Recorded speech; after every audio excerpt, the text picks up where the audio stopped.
probably just ask you about Steve Jobs. The question is obvious. What made him succeed so wildly? And did you know him? Did you know him at Stanford, or just talk about him? Well, I'll just preface by saying it's emotional for me. I had this really great experience. In 1988, I was 30 years old, and I had been thrown into teaching entrepreneurship and small business at Stanford Business School. And I didn't know what I was doing. And I had sort of framed the course around starting and building great companies. And I thought, but I know somebody who might have something to say to my students. So I called up Steve Jobs. Cold called him. I just called him. I said, hey, I'm teaching this class over at Stanford. Would you come talk to my students about building great companies? And he said, well, you realize I got fired from my last company, right? I was like, well, that'd be good for them to hear, right? How do you come back from that? Well, now, he came into my class. It was 88 or maybe early 89. And you got to remember, this was his trough. I didn't know. My students didn't know what was going to come. He didn't know what was going to come. Next was in place, but it wasn't really proving itself to truly be next, the next Apple. Pixar hadn't happened. People had written him off.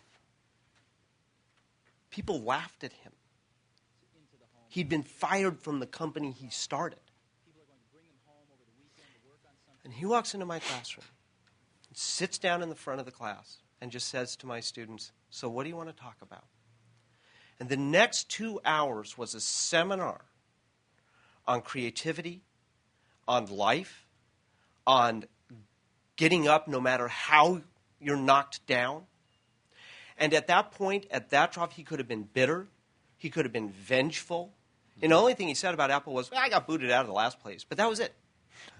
And then the whole rest of it was, you could just see the gleam and the excitement and the energy. And the image I had is of an artist that when they didn't like the Fifth Symphony, did Beethoven stop composing? Right. He was a composer.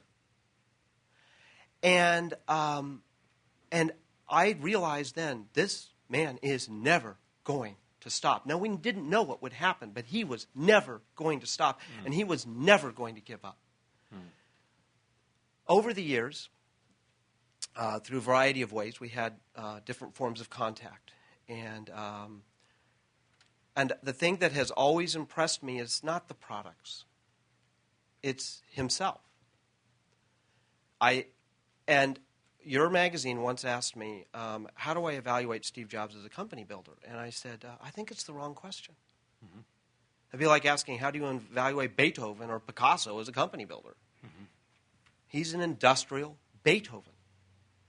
And we have yet to see the Ninth Symphony. That said, I now have evolved my view on that. And we write about him in the book. And his comeback and his rebuilding of Apple. I think he actually grew into a company builder. I know that that's what he was worried about doing.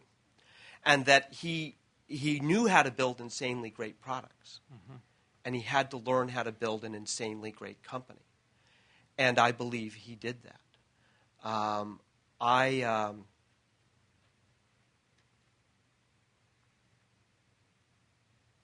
think it's a huge loss.